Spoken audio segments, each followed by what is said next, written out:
When I first met Cheyenne, she was dressed in a hoodie, headphones, and jeans, her short brown hair strewn across her face in disorderly clumps, and big brown eyes peering up at me expectantly.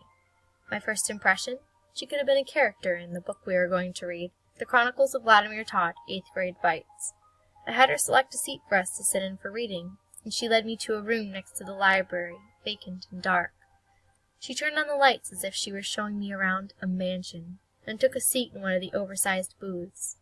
When she took her jacket off, I got another impression to add to my visions of vampires in stormy evenings.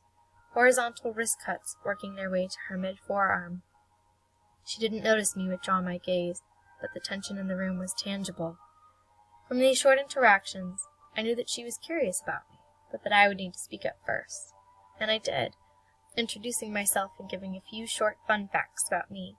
Her response shocked me, as she talked about her life, her cats, her passion for drawing, and her anime fascination for 20 minutes. As it turned out, she enjoyed the same anime, Naruto, that my boyfriend grew up watching. She loved to draw the characters constantly, and told me often about the characters' stories in detail in the days that followed. I then inquired about her reading experiences, and she immediately tensed up, but gave succinct responses, well-rehearsed and just enough to skirt around the questions I asked.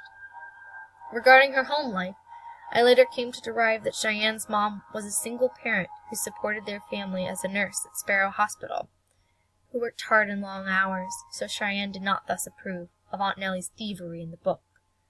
Cheyenne's sister was close in age, an excellent reader, and Cheyenne very much admired her, but was often let down by her, feeling somehow absent from their relationship. Instead, she spent all her time entertaining herself at home, reading anime novels, limiting herself to only the books she could find around her home, and playing with her pets. Cheyenne's two constant companions were her cats, mother and daughter tabbies, who greeted her at the door, cuddled on her, and played with her regularly. I also gleaned that, despite her love of art, Cheyenne had never been to an art museum in her life. Her inspiration was from the anime shows she watched constantly. Like many artists, math was her least favorite subject, when she sometimes reflected on struggling with understanding the word problems, but loved art and choir. The more difficult aspects to derive were the areas she truly struggled in, reading and writing in all forms, in classes, even reading 180. Finally, she utilized computers and physical books in her Reading 180 and core classes, and her past Reading 180 tutors, in her opinion, quote, played games with her and taught her to reread when stuck on a word. When I heard how relaxed Cheyenne perceived her other tutors to be, I knew that I had to compensate in the other direction, and I quickly did so by continuing my role as her tutor and confidant while maintaining a rigid schedule of reading and introduction of new strategies daily. Originally, I believed Cheyenne to be struggling with finding the motivation to read, a Tier 3 dilemma, according to the modified cognitive model. However, over time I noticed distinctive signs of automatic word recognition and vocabulary issues, one a Tier 1 and the other a Tier 2 issue. As Cheyenne often did not read one word per second, struggled to phonetically sound out words she didn't recognize, and didn't know the term definition even after deciphering the sound.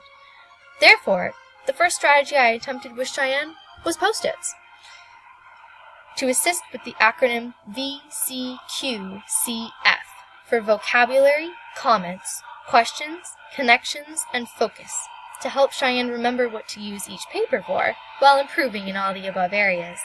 I began by modeling this Post-it method for her the first couple days, then had her continue them for the duration of our time together, something I did purposefully, as Cheyenne grew to expect it and improve at this strategy daily.